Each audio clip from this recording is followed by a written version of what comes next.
Hello guys! Welcome. Collective reading tayo ngayon. So, tingnan natin kung ano yung current energy ng person mo.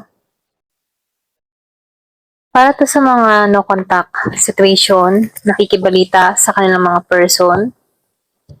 Be open-minded po, hindi po halos lahat makaresonate. Thank you nga po pala sa mga nagsusubscribe, sa mga bumabalik. Maraming pong salamat. Give me the message for collective. Ano yung current energy ng person mo? Give me the message. Ano yung current energy ng person mo? Give me the message. Ano yung current energy ng person mo?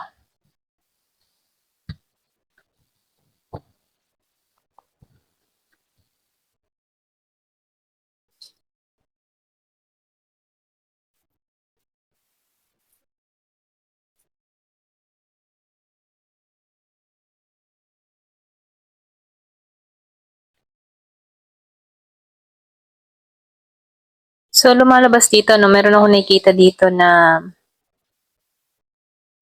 Scorpio, Cancer, Pisces.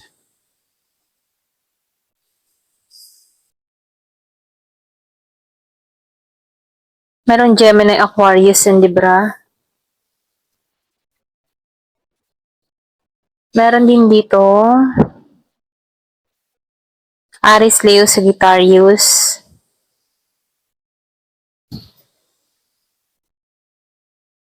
Malakas ang Pisces, malakas ang Gemini.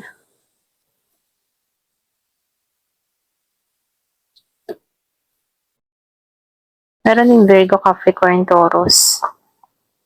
So, lumalabas dito, andito siya sa 8 of Cups reverse. Meron akong nakikita ditong tao or person mo na ramdam niya yung kawalan mo. Okay? Meron akong nakikitang travel. Iba sa inyo nasa ibang bansa or pwede rin meron kang person na nasa ibang bansa. So, nakikita ko dito yung distance sa inyong dalawa. Ito yung pinagdadaanan niya ngayon. Ano? Kapag naalala ka ng tao na ito, nahihirapan siya. Yung iba sa inyo, nahihirapan tong kalimutan ka. Okay? So, dito, ang gusto mangyari ng tao na to, gusto niyang maging magaan yung sitwasyon nyo. Gusto ng tao nito na tanggalin mo yung harang sa kanya. Pwedeng may blockage or pwede rin iniwasan mo to, hindi mo to kinikibo, wala kayong usap na nangyayari. Nakikitaan ko dito, gusto ng tao nito na ibaba mo yung boundary mo. Okay? So, nakikitaan ko dito, kasi once na may harang ka dito, no, or nagpuput ka ng limitasyon or boundary sa sarili mo, hindi siya makapasok. Okay? Hindi siya makagawa ng hakbang sa'yo dahil mailap ka. So, lumalabas dito, nahihirapan tong tao na to. Okay? So, meron akong nakikitang 777. Kung nakikita mo yung 777, angel number 777, meron tong pahiwatig sa'yo. So dito, hindi ka naman masisisi dito, no, kung bakit ganito yung reaction mo dito sa tao na to. Kasi nakikitaan ko dito, merong natukso, meron ditong pumagitna, or pwede rin sabihin na merong hindi naging tapat. Okay? Kaya ganito yung reaction mo dito sa 7 of Swords, then sinabayan pa ng 7 of Wands reverse, then the Lovers reverse, ano. Meron akong nakikita dito na tukso, na kung saan hindi nagpakatotoo. Okay? Pero ito yun ang gusto mangyari ng tao na to. Yung bang paano niya ma-explain yung sarili niya kung dito hindi mo siya binibigyan ng chance para sabihin yung point niya. Okay? Yung kanyang reason, mga dahilan kung bakit nagkaganito. Ayan. So ikaw, no, nararamdaman ng tao mo yung kawalan mo nung panahon lumayo ka. Okay? Hindi niya matagpuan yung susi para buksan muli yung puso mo. Kumbaga, ikaw, pwedeng umalis ka ng walang paalam, binalak mo to, or pwede ring lumayo ka. Okay? Nandito ka sa hermit mode. Mga hinahanap mo yung kaliwanagan mo. Gusto mo mapag-isa. Okay? Ito yung gusto ng tao na to, no? i-rebuild yung connection, ayusin kayong dalawa, matanggalan yung mga masasakit na alaala or pwede rin sabihin, gusto ng tao nito na i-explain yung sarili niya sa'yo, okay? So dito, meron akong nakikitang hindi naging tapat sa'yo na kung saan pwedeng nabuko mo, na-reveal sa'yo, or pwede rin nakita mo, okay?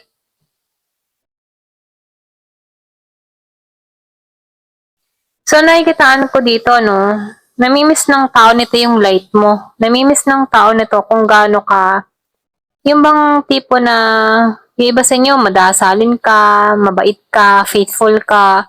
Namimiss niya yung ganong presensya mo or pwede rin sabihin na malawak yung pangunawa mo, lagi kang umuunawa dito, kaya lang, dahil sa hindi inaasahan, yung iba sa inyo, napagod ka na.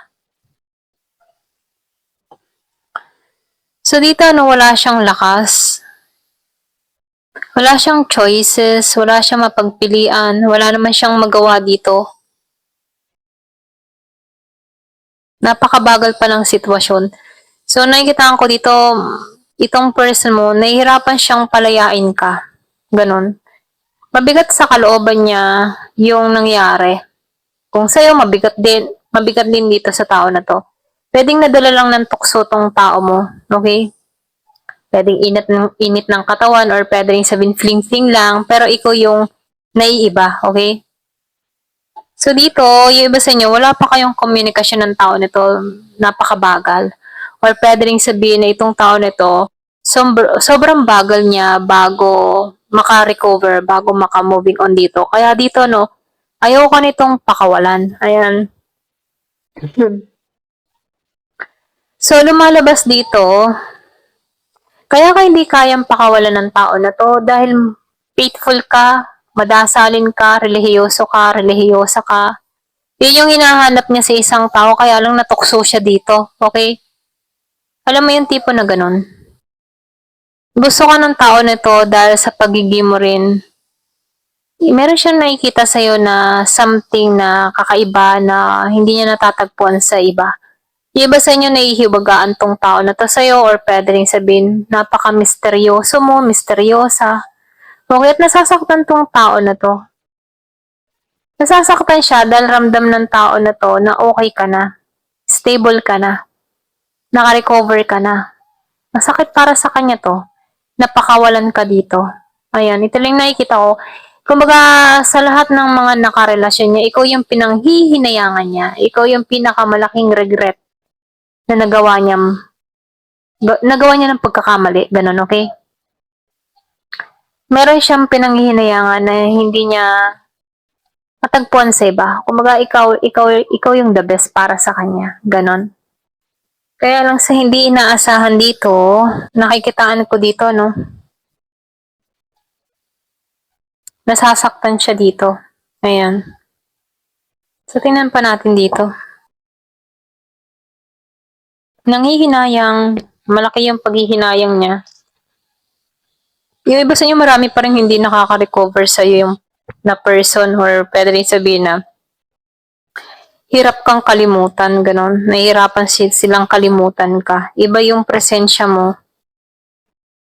Kahit ba meron siya na bagong relasyon, ano, hinahanap-hanap pa rin ng tao nito yung kung paano ka mag-alaga, paano ka, ganon. Paano ka mag-igat, paano ka mag-alaga sa kanya, paano ka magmahal. Namimiss niya yun, ganon.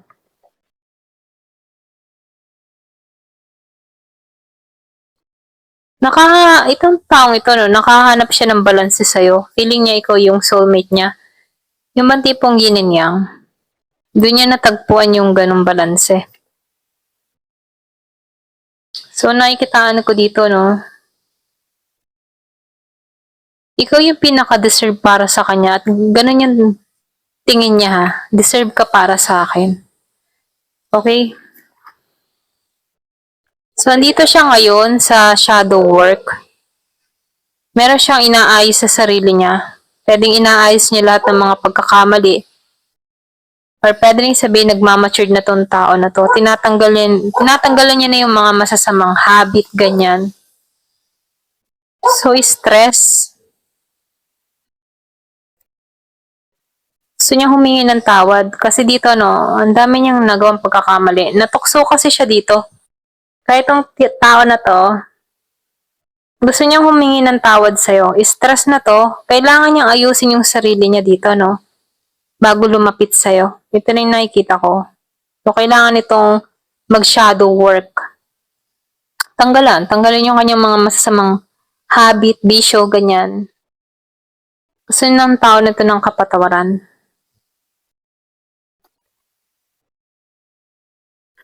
So dito, nakikitaan ko dito, yung iba sa inyo, sinusunod mo yung intuition mo, sinusunod mo yung kutob mo about sa tao na to. Mas nananatili kang bukas ang kaisipan dito, okay? So, my love. Iba sa inyo, minahal mo rin to eh. Ito na yung nakikita ko, no? Minahal mo to ng totoo.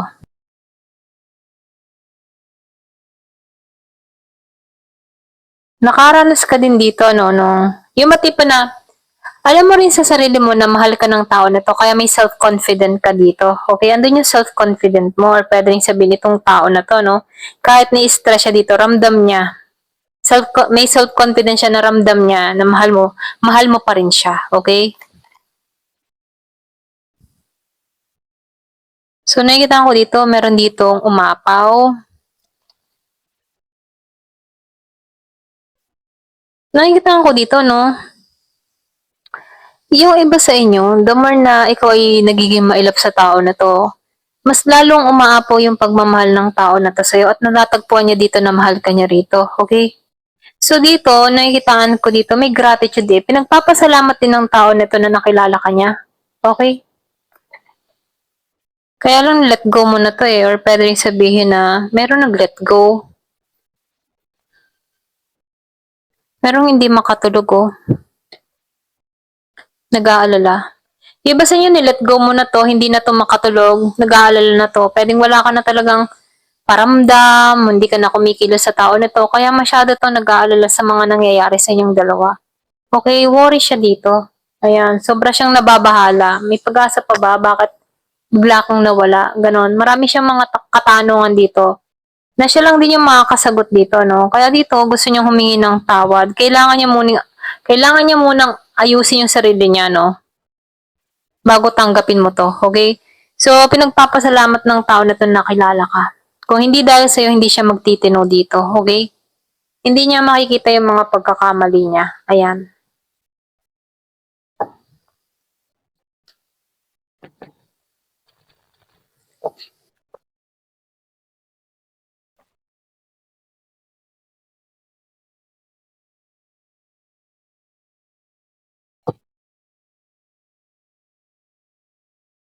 So, merong gold digger. Nandito siya ngayon, ano? Pwede rin sabihin na merong involved na gold digger, o pwede rin sabihin na meron tong tao na natukso sa kanya na kung saan ano ginamit lang din siya. Pwedeng yung man tipo na may tao dito, pwedeng ipinagpalit ka sa iba na kung saan ano, ang habol lang din sa person mo ay pera.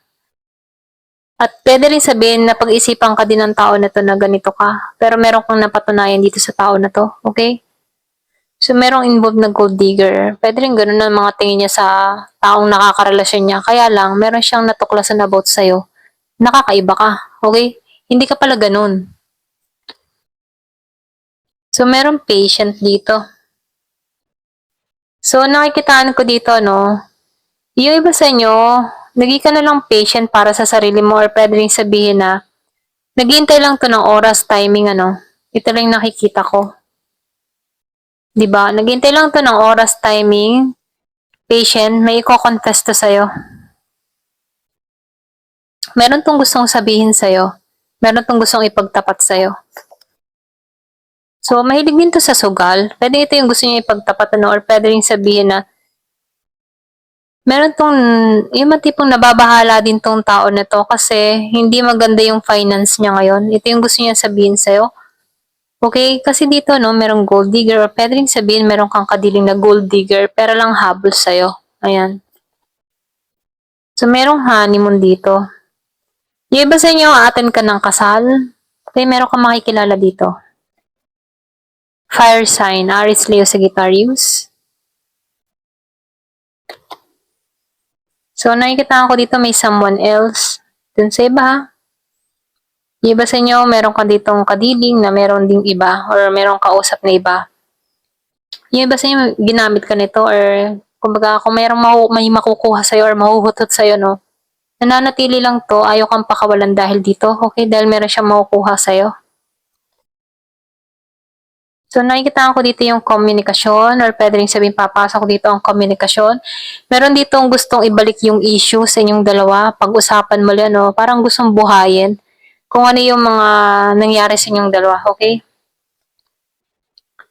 So, nakikita ko dito, may lumipat ng lugar, umalis, or pwede rin sabihin na nakikita ko dito, relocate sa ibang lugar or naglipat ka ng bahay, ganyan. So, be ready, ano, nakikita ko dito, meron dito makikipag-date sa'yo or pwede rin sabihin, meron dito kang makikilala or pwede rin sabihin, inaasam ng tao na to na makipag-date sa'yo. Kung alam ng tao na to yung bahay mo, no, pwedeng puntahan ka ng tao na to. Challenge nga lamang ito, no? Or pwede rin masusubukan itong tao na to. Okay? Kasi dito, pwedeng nag-iba ka na, bago ka na, or pwede rin sabihin, iba na yung pagkatao mo ngayon, iba na yung pananaw mo. Kaya dito, very challenge ito para sa taong ito.